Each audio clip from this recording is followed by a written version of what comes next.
وعلى آلك وأصحابك يا سيدي يا حبيب الله الصلاة والسلام عليك يا سيدي يا رحمة للعالمين وعلى آلك وأصحابك يا شفيع المذنبين۔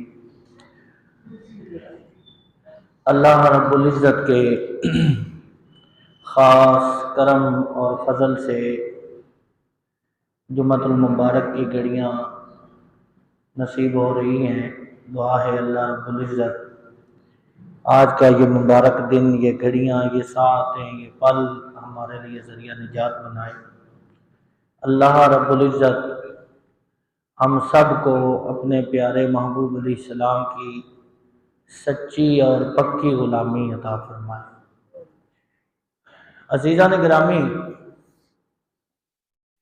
جو الفاظ قرآنیہ میں نے تلاوت کیے، اللہ رب العزت نے ارشاد فرمایا بل تؤثرون الحیات الدنیا والآخرۃ خیر وابقیٰ۔ اللہ فرما رہا ہے کہ تم دنیا کی زندگی کو ترجیح دیتے ہو،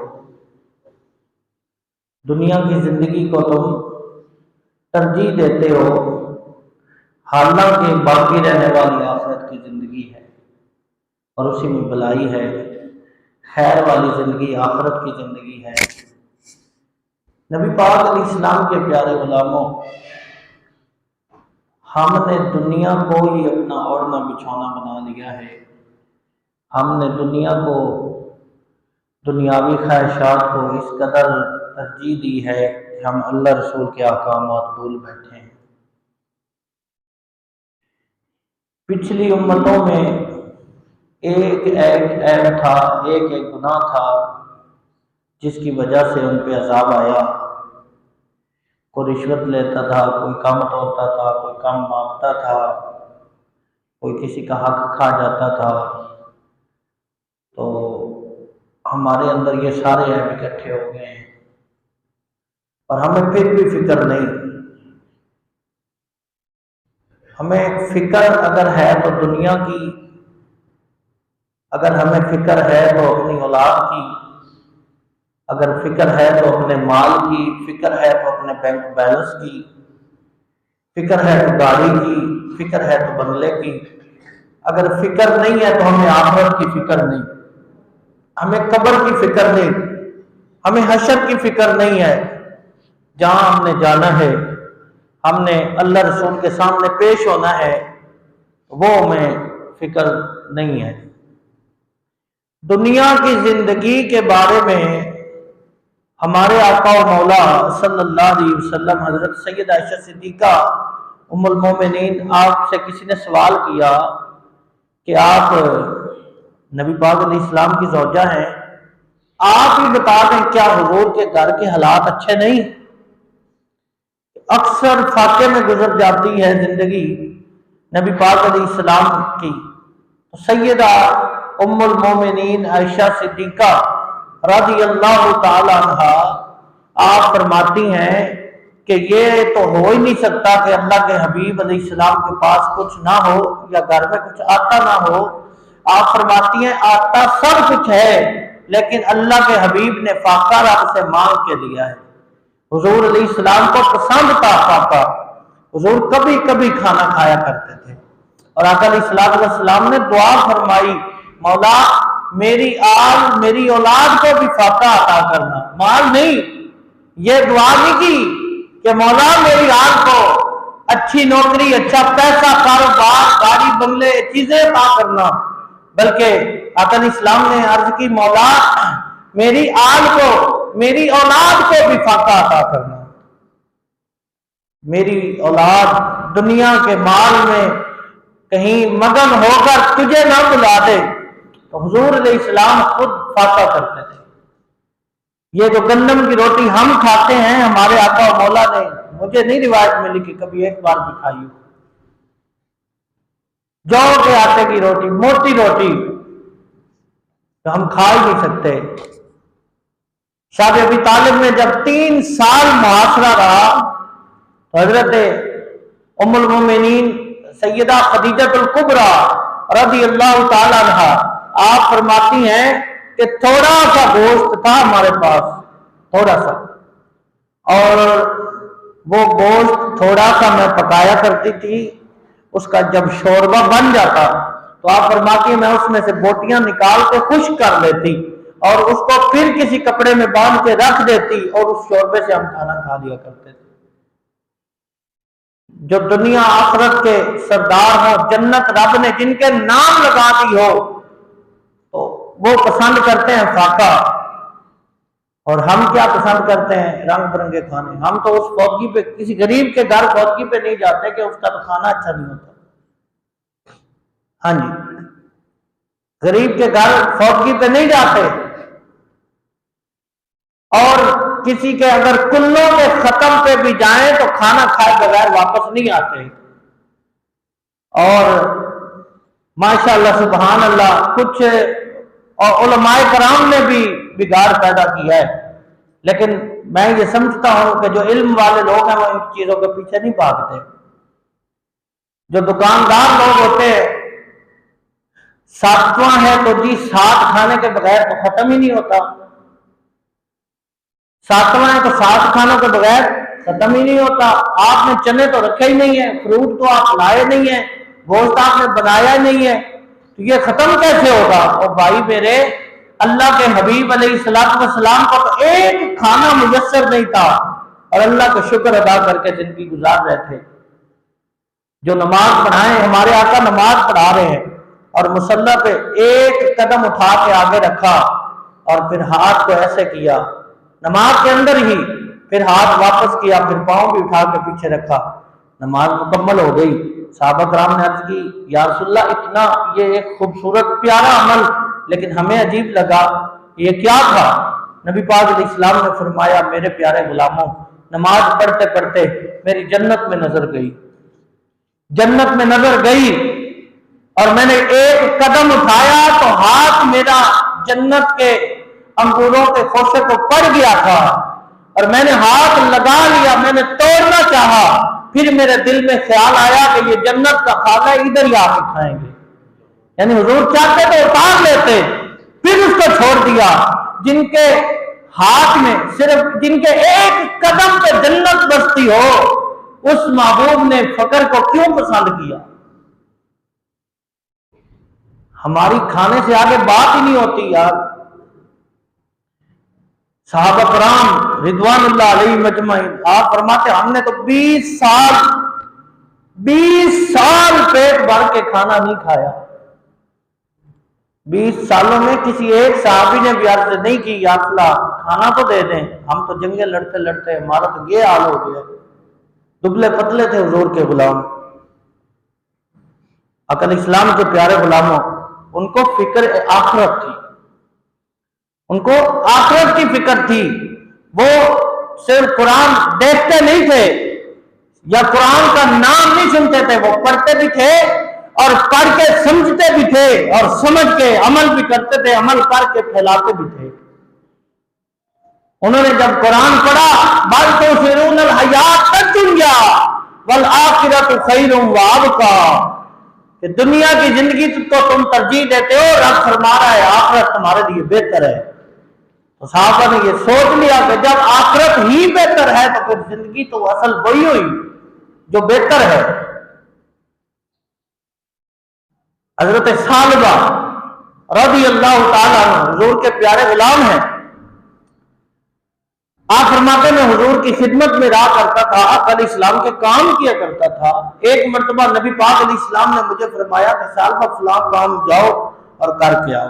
آپ فرماتے ہیں میں گلی میں چلتا جا رہا ہوں، ایک گھر میں میری نظر پڑی تو وہاں ایک عورت بیٹھی، اب وہ غیر محرم عورت تھی، میں نے اس کو دیکھ لیا۔ آپ فرماتے ہیں میں نے جیسے ہی اسے دیکھا تو پھر میرے دل میں خیال آ گیا کہ اے ثعلبہ تو بد نگاہی کر رہا ہے، جن آنکھوں سے تو مصطفیٰ کریم علیہ السلام کا چہرہ دیکھتا ہے تو ان آنکھوں سے بری نظر کیوں ڈال رہا ہے؟ حضرت ثعلبہ رضی اللہ تعالیٰ عنہ دل ہی دل میں اپنے ہی آپ کو ملامت کر رہے ہیں اور رو رہے ہیں۔ جنگل کی طرف نکل گئے اور اپنے آپ کو بار بار جھنجھوڑ رہے ہیں اور کہہ رہے ہیں کہ ثعلبہ اب تو اس لائق نہیں ہے، جن آنکھوں سے تو نے بد نگاہی کی ہے اب تو اس لائق نہیں ہے کہ ان آنکھوں سے تو مصطفیٰ کریم کا چہرہ دیکھے۔ تو ایک نظر غلطی سے جن کی اٹھ جائے، جنگل میں چلے گئے، 40 دن اور 40 راتیں گزر گئی ہیں۔ آقا علیہ السلام نے سیدنا عمر فاروق اعظم رضی اللہ تعالیٰ عنہ اور دیگر صحابہ کرام کو بھیجا، تلاش کر کے لاؤ ثعلبہ کہاں ہے۔ حضرت ثعلبہ کو تلاش کرتے کرتے جنگل میں پہنچے تو جنگل میں ایک چرواہا کھڑا ہے، اس سے پوچھا کہ اس طرح کا ایک شخص ہے، تو نے دیکھا ہے؟ اس نے کہا نام کا تو مجھے نہیں پتا، اس کا کیا نام ہے؟ ہاں میں ایک شخص کو جانتا ہوں، وہ کتنے ہی دنوں سے اس جنگل میں گوشہ نشین ہے اور رو رو کے دعائیں مانگ رہا ہے، مولا مجھے معاف کر دے۔ اتنا روتا ہے، اس کے رونے کی وجہ سے تو مجھے راتوں کو نیند نہیں آتی اس کا جب رونا سن کے جاتا ہوں، تو ساری رات بھی روتا ہے، وہ ادھر ہی ہے، سارا دن بھی روتا ہے، نام کا نہیں پتا، جا کے دیکھ لو، ہو سکتا ہے وہی شخص ہو۔ تو حضور کے صحابہ فرماتے ہیں جب ہم گئے، ہم نے جا کے دیکھا تو ثعلبہ بیٹھے تھے، سجدے میں تھے۔ تھوڑی دیر کے بعد جب سجدے سے سر اٹھایا تو حضرت فاروق اعظم نے پکڑ کے فرمایا ثعلبہ تجھے رسول اللہ نے یاد کیا ہے۔ رونے لگ گئے اور ہاتھ باندھ کے عرض کرتے ہیں عمر بتاؤ تو صحیح، کہیں میری وعید میں اللہ کی ناراضگی، میرے حق میں کوئی قرآن کی آیت تو نہیں آ گئی میرے بارے میں کہ تو نے یہ بد نگاہی کی ہے تو اس لیے تو اسلام سے نکل گیا ہے؟ ایک غلطی سے نظر پڑے تو اتنی تکلیف ہو، اتنی پریشانی ہو، 40 دن بھی گزر جائیں اور وہ خود پھر بھی خود کو ملامت کر رہا ہو کہ ثعلبہ تو نے بڑا جرم کیا ہے۔ تو حضرت فاروق اعظم نے فرمایا کہ اے ثعلبہ آپ تجھے رسول اللہ بلا رہے ہیں، رب نے تیری توبہ قبول کر لی ہے، رب نے تیری توبہ قبول کر لی ہے، جبریل امین آئے ہیں اور انہوں نے آ کے تیرے حق میں گواہی دی ہے، یا رسول اللہ ثعلبہ نے جو توبہ کی ہے اللہ کو پسند آ گئی، اپنے غلام کو واپس بلا دیجیے۔ جن کی زندگی اسی راستے پہ چلے کہ دنیا نہیں ہمیں آخرت چاہیے، تو وہ ایک بار خطا سے دیکھ لیں تو وہ اپنے آپ کو اس مصیبت اور مشکل میں ڈال لیتے ہیں۔ یہ ہے اصل حضور کی غلامی۔ آج غلام تو سب ہے، لیکن جب کسی سیاسی سٹیج پہ بیٹھتے ہیں تو وہاں لڑکیاں ناچتی ہیں، کسی کی بھی غیرت نہیں جاگتی۔ وہیں پہ اسی جگہ پہ پہلے تلاوت ہوتی ہے، کیا قرآن کا مذاق بنایا جا رہا ہے، کافروں نے تو آگ لگانی ہے۔ اسی سٹیج پہ پہلے تلاوت ہوتی ہے، اسی مائک میں تلاوت ہوتی ہے، پھر اسی مائک میں نعت ہوتی ہے، پھر اسی مائک میں گانا گایا جاتا ہے، پھر اسی سٹیج پہ جہاں اللہ کا قرآن پڑھا جا رہا ہوتا ہے وہیں پہ لڑکیاں گانا گا رہی ہوتی ہیں، اور اسی سٹیج پہ لڑکیاں ڈانس کر رہی ہوتی ہیں، اور ہم پھر بھی کہتے ہیں ہم عاشق رسول ہیں۔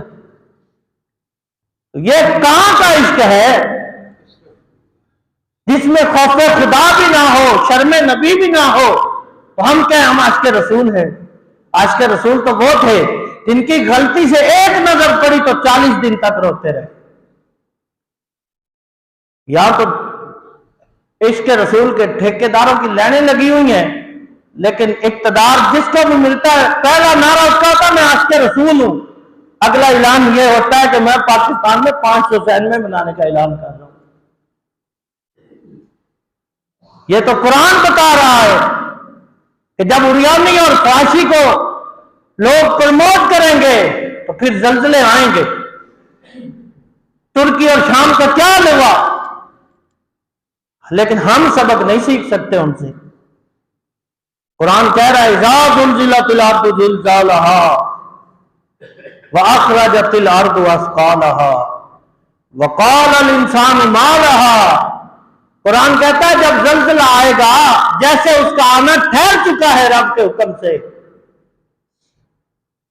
اور زمین اپنے اندر سے راز اگل دے گی، یعنی وہ مٹی بھی گواہی دے گی کہ مولا اس نے میرے اوپر کھڑے ہو کے جرم کیا تھا۔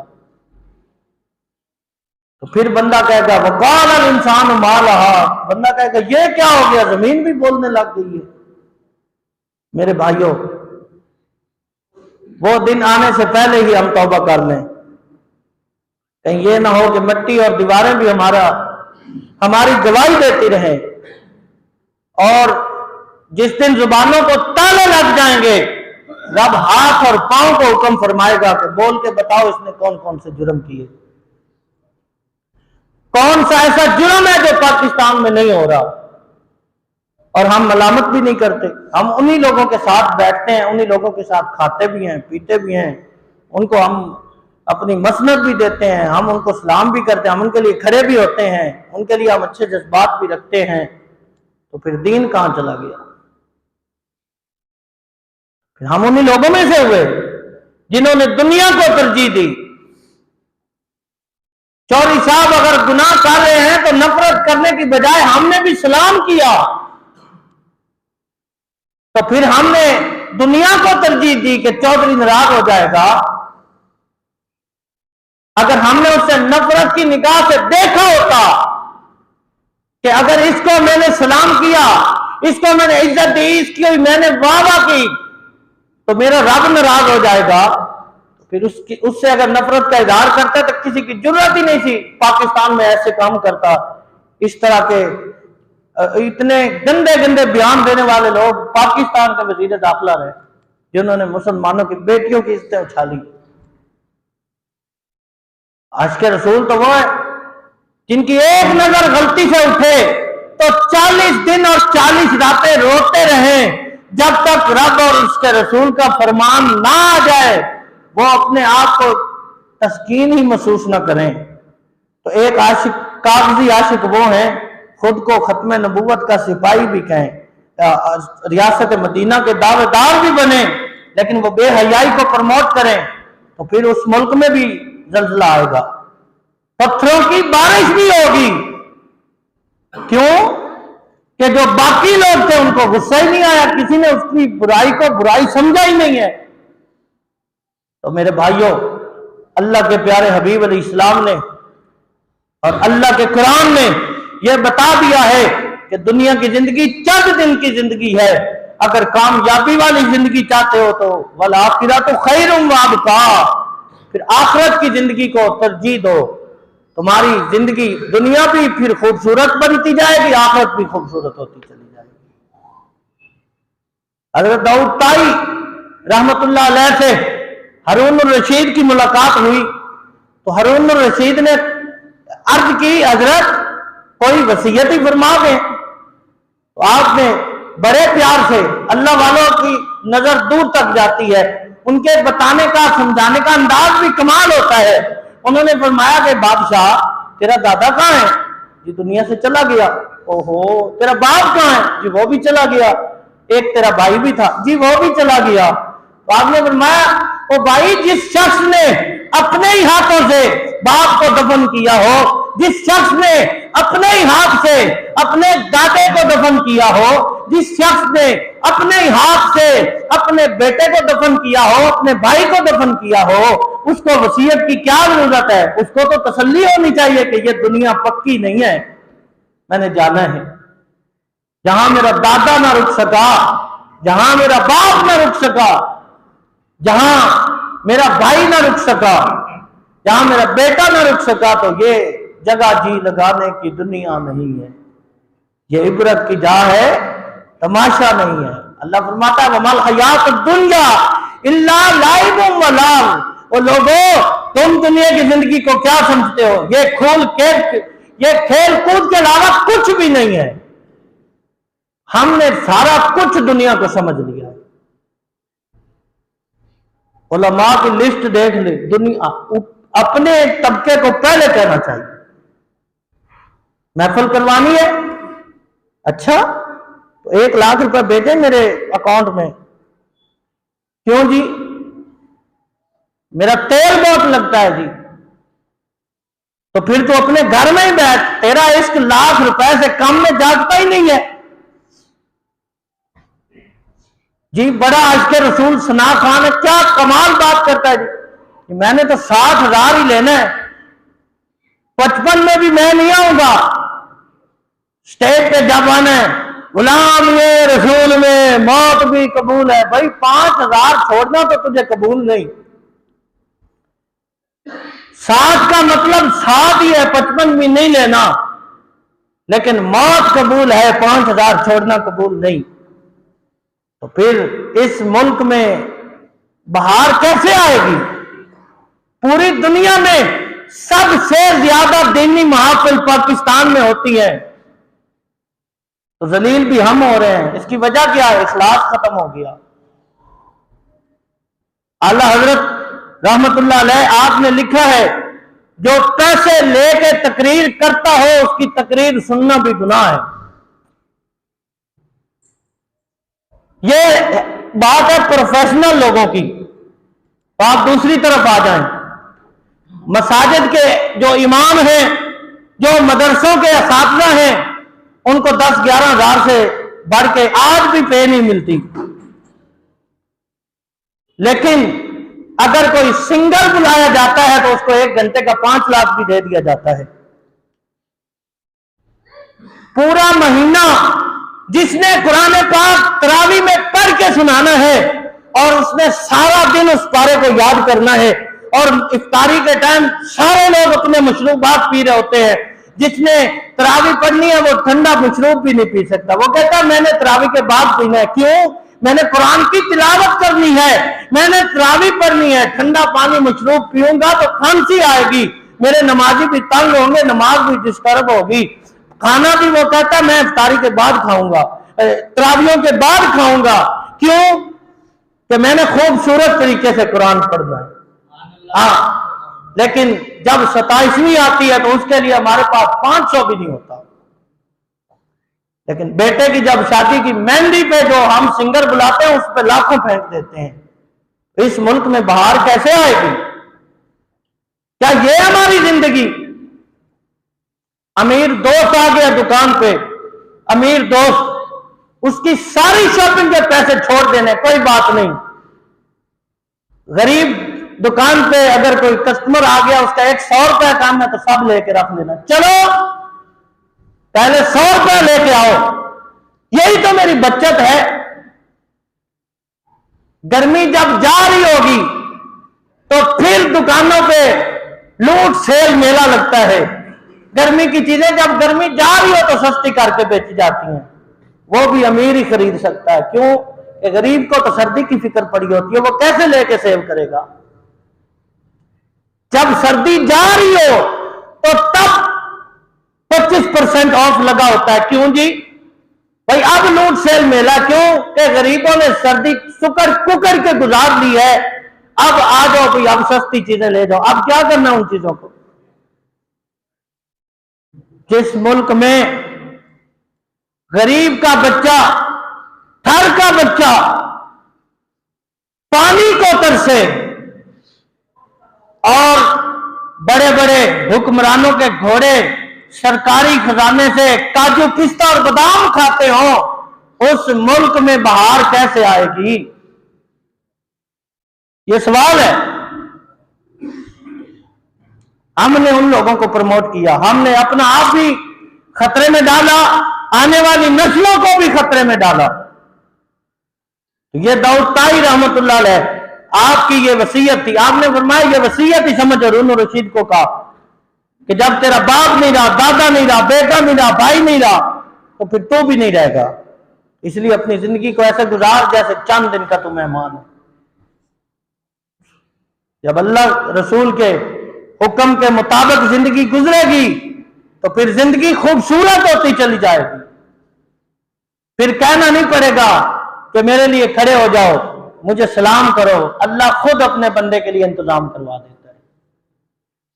پھر یہ پریشانیاں ختم ہو جاتی ہیں۔ جن کو دنیا سے زیادہ آخرت سے پیار ہو وہ پھر اللہ رب العزت کے ساتھ اپنے راز رکھا کرتے ہیں۔ موسیٰ علیہ السلام کا زمانہ ہے، جناب موسیٰ علیہ السلام کے زمانے میں قحط آ گیا، تو جب مشکلات آتی ہیں اللہ کے نبیوں کا بھی طریقہ یہی رہا ہے اور اللہ والوں کا طریقہ، اللہ کے ولیوں کا طریقہ بھی یہی رہا ہے کہ وہ اللہ رب العزت کی بارگاہ میں رویا کرتے ہیں اور اللہ تعالیٰ سے مدد مانگا کرتے ہیں، امریکہ سے نہیں، کیونکہ دشمن تو تاک لگا کے بیٹھا ہے یہ کس دن آئے گا میرے پاس، میں اس کو کچھ دوں گا تو اس کے بدلے میں اس سے نفع لوں گا، میں اس کے دین کو نقصان پہنچاؤں گا۔ امام اعظم ابو حنیفہ رحمت اللہ علیہ فرماتے ہیں جب کوئی عالم دین کسی چودھری کے ڈیرے پہ آتا جاتا بار بار دیکھو تو پھر اس کے علم پہ، اس کے دین پہ شک کرو، پھر اس سے اعتماد کو اٹھا لو۔ ایک بندہ، ایک عالم دین کسی چودھری کے ڈیرے پہ جائے تو اس کے دین پہ شک کرو، تو جب ایک مسلمان حکمران کسی غیر مسلم کے سامنے جا کے ہاتھ پھیلائے تو اس کے لیے کون سے جذبات ہونے چاہیے؟ نبی پاک علیہ السلام کے پیارے غلام موسیٰ علیہ السلام کا دور ہے اور وہاں پہ کہتا گیا، اللہ کے نبی موسیٰ علیہ السلام نے سارے لوگوں کو اکٹھا کیا، آپ نے فرمایا نماز استسقاء ادا کرتے ہیں۔ آ گئے، بارش نہیں ہو رہی، نماز استسقاء کے لیے جب سب لوگ آ گئے، نماز استسقاء ادا کی، جب نماز ادا کی تو دھوپ تیز ہو گئی، حضرت موسیٰ علیہ السلام پریشان ہو گئے، عرض کی مولا یہ کیسے ہو سکتا ہے کہ میں تیرا کلیم ہوں اور تجھ سے دعا مانگ رہا ہوں، ہم نے نماز استسقاء ادا کی ہے، ہم بارش مانگ رہے ہیں، تو نے دھوپ اور تیز کر دی ہے، وجہ کیا ہے؟ تو اللہ رب العزت نے فرمایا پیارے کلیم یہ جتنے لوگ تیرے ساتھ آئے ہیں ان میں ایک شخص ایسا ہے جس کو 40 سال ہو گئے مجھے سجدہ نہیں کیا، ان میں ایک شخص ایسا ہے جس کو 40 سال ہو گئے مجھے سجدہ نہیں کیا۔ میں بے شمار ایسے لوگوں کو جانتا ہوں جو شب برات پہ مجھے خود بلا کے کہتے ہیں جی لنگر میں دوں گا محفل کے لیے، لنگر تو بھیج دیتے ہیں لیکن وہ خود بیٹھے تاش کھیل رہے ہوتے ہیں۔ تو آپ بتائیں نا پھر اس ملک کی معیشت کیسے چلے گی؟ اس ملک میں بہار کیسے آئے گی جب شب برات مغفرت کی رات، رب سے معافی مانگنے والی رات بھی تاش کھیلے بغیر نہ گزرے؟ پھر اس ملک میں بہار نہیں آ سکتی۔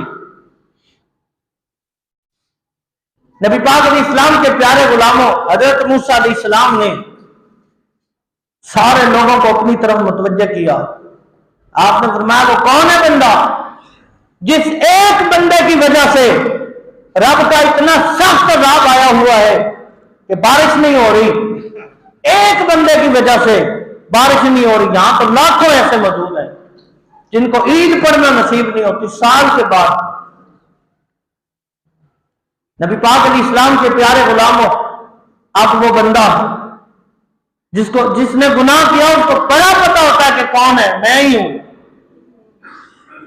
اب وہ بندہ آنکھیں بند کی ہوئی ہیں، اپنے چہرے پہ کپڑا ڈالا ہوا ہے اور دل ہی دل میں عرض کر رہا ہے مولا تو نے 40 سال میرا پردہ رکھا ہے، 40 سال تو نے میرا راز رکھا ہے، تو اگر تو میرا آج بھی راز رکھ لے تو میں تجھ سے معافی مانگتا ہوں، میں کبھی ایسا گناہ نہیں کروں گا۔ نبی پاک علیہ السلام کے پیارے غلاموں اب وہ بندہ دل ہی دل میں رو رہا ہے، اونچا بھی نہیں بول رہا، کسی کو محسوس بھی نہیں کروا رہا کہ کوئی مجھے دیکھ نہ لے کہ یہ وہ بندہ ہے جس کی وجہ سے بارش نہیں ہو رہی۔ دل ہی دل میں کہہ رہا ہے مولا تو نے 40 سال تک اگر میرا پردہ رکھا ہے، راز رکھا ہے، تو آج بھی تو راز ہی رہنے دے۔ مولا میں تجھ سے معافی مانگتا ہوں، مجھے معاف کر دے، مجھ سے گناہ ہو گیا، مجھ سے غلطی ہو گئی۔ تو اب یہ باتیں اللہ رب العزت سے کرتے کرتے اس کی آنکھ سے ایک آنسو نکلا، ایک آنسو نکلا اور اس کے رخسار پہ لٹک گیا۔ وہ آنسو یہاں سے چلا اور یہاں پہنچا تو بارش شروع ہو گئی، بارش چھم چھم بارش برس رہی ہے۔ اللہ کے کلیم پھر عرض کرتے ہیں مولا ابھی تک وہ بندہ نکلا نہیں ہے، وہ بندہ انہی لوگوں میں موجود ہے، تو تو نے بارش نازل فرما دی تو رب تعالیٰ نے فرمایا میرے پیارے کلیم جس بندے کی وجہ سے بارش نہیں میں دے رہا تھا آج میں نے اسی بندے کی وجہ سے بارش برسا دی ہے۔ یہ ضروری نہیں کہ بندہ مسجد کا امام ہو، مصلی پہ کھڑا ہوتا، منبر پہ بیٹھتا ہو تو وہ رب کا پیارا ہے۔ ایک حدیث میں نے ایسے بھی پڑھا ہے کہ جب اللہ کا بندہ دعا کرتا ہے تو رب تعالیٰ اس کی طرف متوجہ ہی نہیں ہوتا۔ نیک بندہ جب نیک بندہ دعا کرتا ہے تو اللہ اس کی طرف متوجہ ہی نہیں ہوتا۔ وہ جب دوسری مرتبہ دعا کرتا ہے تو رب پھر تاخیر فرما دیتا ہے اس کو عطا کرنے میں۔ جب وہ تیسری مرتبہ دعا کرتا ہے تو اللہ پھر اپنے بندے کو نواز دیتا ہے۔ لیکن حدیث مبارکہ میں آتا ہے جب اللہ کا گناہگار بندہ ہاتھ اٹھا کے اپنے رب سے کچھ مانگتا ہے تو رب فوراً عطا کر دیتا ہے۔ فرشتے عرض کرتے ہیں مولا وہ تیرا نیکوکار آدمی، تیرا بندہ اور تیری بندگی میں زندگی گزارنے والا، اس نے 3 بار مانگا تو تو نے عطا کیا، اور یہ گناہگار آدمی ہے اس نے 1 بار مانگا تو تو نے فوراً عطا کر دیا۔ تو رب فرماتا ہے میرے فرشتوں دیکھو جس کو میں نے تیسری مرتبہ عطا کیا مجھے پتا ہے وہ مجھ پہ پکا یقین رکھتا ہے، وہ سمجھتا ہے کہ میں اس کا رب ہوں اور اس کو پتا ہے کہ میں اس کو عطا کر دوں گا، دیر میں دوں گا لیکن دوں گا ضرور۔ لیکن یہ گناہگار بندہ یہ کامل ایمان والا نہیں ہے، اس کا مضبوط عقیدہ بھی نہیں ہے، اگر میں نے اس کو 1 بار لوٹا دیا ہو سکتا پھر یہ چل کے میری بارگاہ میں نہ آئے، یہ جب پہلی مرتبہ مانگتا ہے میں اس کو فوراً عطا کر دیتا ہوں۔ رب اپنے گناہگار بندوں سے زیادہ پیار کرتا ہے، لیکن گناہ بھی ایسے ہوں جو لے کے رب کے سامنے بندہ کھڑا بھی ہو سکے۔ اتنے بڑے بڑے گناہ، اللہ اکبر، بہن بھائی کا بچہ جن رہی ہے پاکستان کے اندر، بیٹی باپ کی اولاد جن رہی ہے، بیٹا ماں سے زنا کر رہا ہے، یہ جرم ہے اور عدالتیں ان کو رہا کر رہی ہیں، میڈیا ان کو اچھال کے معاشرے میں پیش کر رہا ہے، لوگوں کی ذہن سازی کی جا رہی ہے۔ پاکستان کے ڈرامے ہماری آنے والی نسلوں کو تیار کر رہے ہیں کہ تم نے ایسے کرنا ہے۔ سسر کی بہو پہ بری نظر ہے، میڈیا دکھا رہا ہے، دیور کی اپنی بابی پہ بری نظر ہے، میڈیا دکھا رہا ہے، میڈیا اس کو پروموٹ کر رہا ہے۔ جرم کیا ہے؟ اللہ رسول کی بات کرنا اس ملک میں جرم ٹھہرا، تو پھر اس ملک کا یہی حال ہونا تھا۔ اگر ہم نے اب بھی توبہ نہ کی تو اس سے برا حال ہوگا۔ جس ملک میں مسجد کے لیے کئی مہینوں تک NOC لینے کے لیے چکر لگانے پڑے اور کوئی واحد جگہ بنائی جائے تو اس جگہ کے وزیر خود آ کے افتتاح کرتے ہوں، مسجدوں کو مسجد کا NOC نہیں ملتا، اب انہوں نے قانون ہی ختم کر دیا ہے کہ جو بن گئی ہے وہ بن گئی، بس جس نے مسجد بنانی ہے وہ درخواست دے، پھر وہ کمیٹی خود اپنی مرضی سے آئے گی، چاہے 1 سال کے بعد آئے دیکھنے کے لیے۔ تو جو جا کے کہے میں نے کوئی فحاشی کا اور یعنی کا اڈا بنانا ہے تو اس کو فنڈ بھی ملے گا۔ آپ مدارس کا حال دیکھیں جا کے، جنہوں نے اللہ رسول کی بات بتانی ہے، جنہوں نے خادم حسین رضوی جیسے لوگ پیدا کر کے دیے، وہ آج بھی صدقہ زکات پہ چل رہے ہیں۔ تو جو لاکھوں روپے کی اربوں روپے کے فنڈ ہڑپ کر گئے انہوں نے تو ایک بندہ بھی تیار نہیں کیا، انہوں نے ڈاکٹر قدیر خان جیسے کسی کی اجرت کر دی تھی۔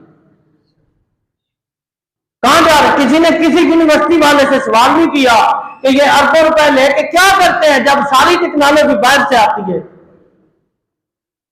ایک ایک چیز باہر، جب گندم بھی باہر سے اگر خریدی جائے تو پھر وہ لاکھوں اربوں روپے ہمارے کہاں جا رہے ہیں۔ یہ بات صرف اتنی ہے کہ ہم نے اللہ رسول کو ناراض کر دیا ہے۔ جب تک ہم اللہ رسول کے حضور توبہ طائب نہیں ہوں گے، معافی نہیں مانگیں گے، اس سے کام آگے نہیں چل سکتا۔ پھر ظالم ہمارے اوپر مسلط رہیں گے، کیونکہ ہمارے گناہوں کی یہ سزا ہے۔ نبی پاک علیہ السلام فرماتے ہیں جب قوم گناہ کرتی ہے اور اپنے رب کو ناراض کر لیتی ہے تو اس قوم کے گناہوں کی وجہ سے اس کو اسی طرح کے حکمران عطا کر دیے جاتے ہیں۔ نبی پاک علیہ السلام کے پیارے غلاموں، اللہ کبھی نہیں چاہتا کہ میرا بندہ کسی مشکل میں پڑے۔ رب اپنے بندے سے 70 ماؤں سے بھی بڑھ کے پیار کرتا ہے، لیکن بندہ اس کو اللہ کا ڈر نظر ہی نہیں آتا، کبھی اس در پہ، کبھی اس در پہ، کبھی اس در پہ۔ جمعہ شریف ہے، سڑک پہ صفیں بچتی ہیں۔ فجر فرض نہیں ہے ہم پہ، زور اثر مغرب کہاں ہمارے اوپر فرض نہیں ہے، جمعہ فرض ہے، باقی ساری نمازیں فرض نہیں ہے۔ سال کے بعد عید فرض ہے۔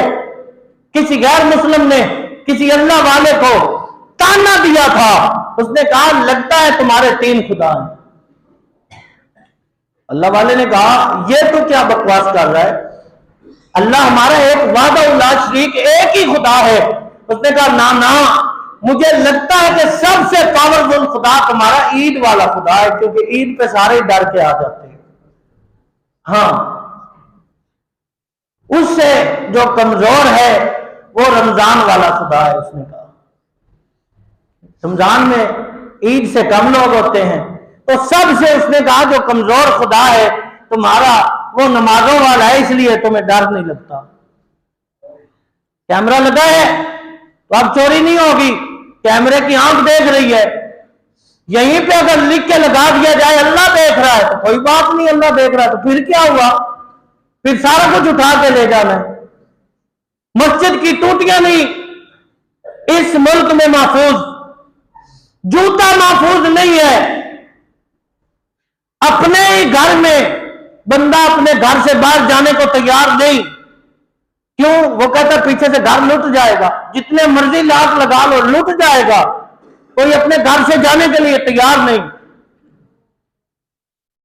ہمارے بزرگوں نے بات بتائی کہ کچھ لوگوں کا وفد ہمارے مسلمانوں کا، ان کے کوئی دوستوں کا ایک وفد ننکانے چلا گیا، تو وہ جب سیرگاہ میں اترے وہاں دیکھنے کے لیے، ادھر ادھر پھرنے کے لیے، تو انہوں نے وہ جوتے اٹھا لیے، ہاتھ میں رکھے اور وہ گزر کے اندر جانے لگے، تو ایک سکھ آگے بڑھا، اس نے پکڑ کے کہا حضرت یہ جوتا ادھر ہی رکھ دیں، آپ گردوارے میں آئے ہیں، آپ مسجد میں نہیں آئے، فکر نہ کریں تمہارا جوتا یہاں سے نہیں اٹھایا جائے گا۔ اس ملک میں باہر آ سکتی ہے، 1 منٹ لگتا ہے واش روم جانے کے لیے، اور اپنی کوئی جیکٹ اتار کے باہر رکھ کے صرف واش روم میں جائے، واپس آئے تو جیکٹ نہیں ہوتی۔ نماز پڑھنے کے لیے آگے نماز پڑھ رہے، پیچھے جوتے کی فکر ہے۔ بے شمار لوگ مسجد میں نماز پڑھنے صرف اس وجہ سے نہیں آتے، وہ کہتے جوتا اٹھایا جاتا ہے۔ تو اس ملک میں باہر کیسے آئے گی؟ غریبوں کا حق کھایا جاتا ہے، ریڑی والے کی ریڑی اٹھائی جاتی ہے، جی یہ غیر قانونی ہے۔ جو ریڑی لگا کے کھڑا ہے، جس نے شام کو 1500 روپیہ حلال طریقے سے کما کے بچوں کے لیے لے جانا، وہ غیر قانونی ہے۔ تو ایک ڈاکو کے لیے پورا روڈ 10-15 سال سے پکا بند ہے، وہ کوئی غیر قانونی نہیں۔ ایک بندہ تنخواہ بھی اچھی لے رہا ہے محکمے سے، اس کو گاڑی بھی فری ہے، گاڑی کا پیٹرول بھی فری ہے، اس کو گھر کی لائٹ بھی فری ہے، اس کے بچوں کا سارا معاملہ بھی فری ہے، اس کو گھر بھی فری ہے، لیکن ایک مزدور ہے کہ اس کو گھر میں 35 یونٹ کا بل آ رہا ہے تو وہ 5000 ہے۔ اگر وہ بل صحیح کروانے جاتے، یہ تو تجھے عطا کرنا ہی پڑے گا، جیسے مرضی کرو۔ آپ سرکاری دفتروں میں جا کے چکر لگائیں، دل دہل جاتا ہے، بیوائیں وہاں پھر رہی ہیں، یتیم بچوں کو لے کے لوگ عورتیں رو رہی ہیں۔ ایک عورت بتا رہی تھی کہ مجھے 1 لاکھ روپے بل آ گیا ہے، میرا ایک بچہ ہے، یتیم بچہ ہے، اور ہم دونوں ماں بیٹا ایک گھر میں رہتے ہیں۔ میں جب بھی آتی ہوں وہ کہتے ہیں یہ تو تمہیں ادا کرنا ہی پڑے گا۔ سارے قانون جب غریبوں کے لیے ہو، ہر طرح کی مشکل صرف غریبوں کے لیے ہو، تو پھر اس ملک میں بہار نہیں آ سکتی۔ جس ملک کے حکمران غریب ہو اور عوام امیر ہو، وہ ملک ترقی کرتا ہے، لیکن جس ملک کے حکمران امیر ہو اور عوام غریب ہو وہ ملک کبھی ترقی نہیں کر سکتا۔ ترکی میں زلزلہ ہے تو بادشاہ سلامت 70 بندوں کو سرکاری خرچے پہ لے کے جانا چاہ رہے ہیں، اربوں روپے لگا کے آ جانے۔ یہ کون سی حوصلہ افزائی ہوئی؟ یہ تو مہربانی ترکی والوں کی ہے جنہوں نے کہا بھائی نہیں آنا آپ لوگوں نے۔ نبی پاک علیہ السلام کے غلاموں، حضرت عمر بن عبدالعزیز بھی ہمارے ہی حکمران تھے، صرف 39 سال زندگی گزاری ہے، صرف 2 سال کچھ ماہ آپ حکمران بنے اور آپ نے دور فاروقی کی یاد تازہ کر دی۔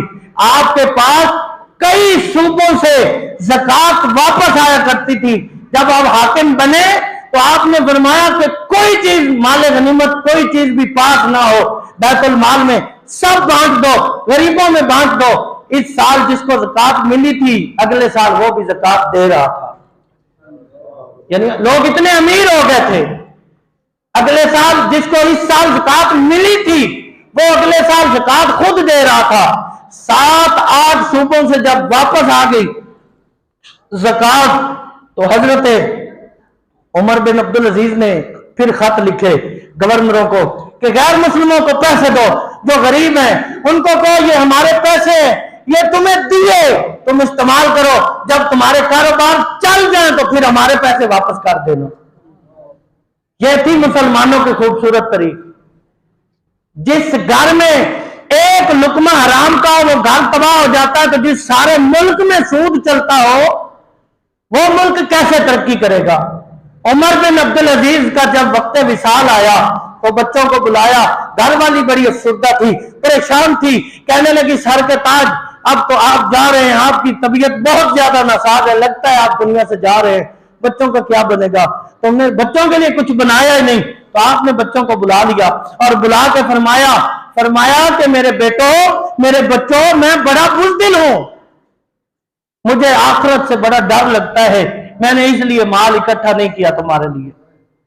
تو اولاد بھی تو ویسی تھی، اولاد نے ہاتھ باندھ کے کہا ابا جان ہم خوش ہیں، جیسی خوبصورت زندگی آپ گزار کے جا رہے ہیں، پہلے بادشاہوں کے بچے بھی وہاں سے گزرتے ہیں جہاں سے ہم گزر رہے ہوتے ہیں، لیکن پہلے بادشاہوں کے بچے جب گزرتے ہیں تو لوگ لعنتیں ڈالتے ہیں، جب ہم گزرتے ہیں لوگ ہمیں بھی سلام کرتے ہیں اور آپ کو بھی دعائیں دیتے ہیں۔ یہ تھی خوبصورت طریق۔ باقی سارا کچھ آپ سوشل میڈیا پہ دیکھتے رہتے ہیں، پہلے حکمرانوں کے بچوں کا کیا حال ہوتا ہے، پھر بھاگتے ہیں آگے لگ کے۔ تو یہ خوبصورت اگر زندگی ہم چاہتے ہیں پھر اللہ رسول کی فرما برداری کرنا پڑے گی۔ عمر بن عبدالعزیز وہ حاکم وقت ہے، 15 دن جس کی بیٹیاں پیاس سے کھانا کھایا کرتی تھی، سرکے کے ساتھ کھانا کھایا کرتی تھی۔ آخری بات میں نے پورا ایک جمعہ پڑھایا ہے آپ کی سیرت پہ، لیکن مجبوری ہے کہ یہ وہ ہستیاں ان کے بغیر زندگی مکمل نہیں ہوتی۔ آپ نے بیٹی کو آواز دی کہ میری بیٹی پانی لا کے دو، تو بیٹی لیٹ ہو گئی، تھوڑی دیر کے بعد پھر فرمایا کہ مجھے پانی لا کے دو، پھر نہ آئی بیٹی، تو غصے سے تیسری مرتبہ کہا کیسی اولاد ہے میری، میں پانی مانگ رہا ہوں آتا ہی کوئی نہیں۔ تو پھر گھر والی پانی لے کے آئی، گھر والی نے پانی لا کے دیا اور ساتھ ہی ساتھ عرض کی سر کے تاج، بیٹی کی شلوار پھٹی ہوئی تھی، وہ بیٹھی اس کو ٹانکا لگا رہی ہے، اس کو پانی لے کے آتے شرم آتی تھی۔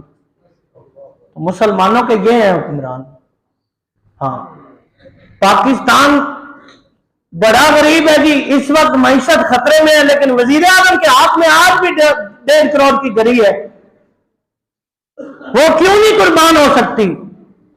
حضرت عمر بن عبدالعزیز جب حاکم بنے تو آپ نے سب سے پہلے گھر کا سارا مال خزانے میں جمع کروایا۔ آپ کی بیوی بادشاہ کی بیٹی تھی، شہزادی تھی، کئی کلو سونا تھا پاس، لیکن آپ نے فرمایا اگر میرے ساتھ رہنا ہے تو یہ قربان کرنا پڑے گا۔ ہاں وہ سارا کچھ جمع کروا دیا۔ میرے بھائیوں، قرآن کہتا ہے وَمَا الْحَيَاةُ الدُّنْيَا إِلَّا لَعِبٌ وَلَهْوٌ، او لوگوں دنیا کی زندگی کھیل تماشا ہے، اس میں دل نہ لگاؤ۔ اور فرمایا بَلْ تُؤْثِرُونَ الْحَيَاةَ الدُّنْيَا، دنیا کو تم ترجیح دیتے ہو، سن لو، وَالْآخِرَةُ خَيْرٌ وَأَبْقَىٰ، تمہاری آخرت والی زندگی تمہارے لیے زیادہ خوبصورت ہے۔ دنیا کو ترجیح نہ دو، آخرت کو ترجیح دیا کرو، اللہ تمہارے حال پہ کرم فرمائے گا۔ اللہ تعالیٰ ہم سب کو اپنی آخرت کی فکر کرنے کی توفیق عطا فرمائے۔ کنڈے کا ختم آ رہا ہے، وہ بڑی بڑی عجیب و غریب قسم کے لوگوں نے ایسے باتیں پھیلائی ہوئی ہیں، وہ فرض واجب نہیں ہے۔ اگر کوئی کرنا چاہے ثواب کی نیت سے، حضرت امام جعفر صادق رحمت اللہ علیہ کی یاد میں اگر کوئی کرنا چاہے تو کر سکتا ہے۔ کچھ لوگ 22 رجب کو اس لیے بھی کرتے ہیں کہ اس دن حضرت امیر معاویہ رضی اللہ تعالیٰ عنہ کاتب وحی حضور کے غلام ہیں اور آپ کی ہمشیرہ حضور کی بیوی بنی ام المومنین بنی۔ کچھ لوگ اس گندے عقیدے کے ساتھ بھی کنڈے کا ختم دلاتے ہیں کہ آج امیر معاویہ فوت ہوئے تو ہم اس خوشی میں کر رہے ہیں۔ نہ، حضور کے سارے صحابہ ہمارے سر کے تاج ہیں۔ جو اس نیت سے کنڈے کا ختم دلائے کہ آج امام جعفر صادق رحمت اللہ علیہ کی کا وصال ہے تو آپ کے اصال ثواب کے لیے ہم کر رہے ہیں، تو اس کو اجازت ہے اور کسی عقیدے کے ساتھ نہیں۔ اور یہ بھی لازم نہیں ہے، کوئی کہتا ہے جی گوشت نہیں پکانا، دوسرا کہتا ہے پڑیاں نہیں بنانی، کوئی کہتا ہے جی صرف پڑیوں پہ ہوتا۔ بھائی یہ ایک صدقہ ہے، یہ پکائے بغیر بھی کسی کو کچھ دے دیا جائے تو پھر بھی ادا ہو جاتا ہے۔ ایسے بار بار ادھر ادھر کی باتیں کر کے خود کو مشکلات میں نہیں ڈالنا چاہیے۔ اللہ عمل کی توفیق عطا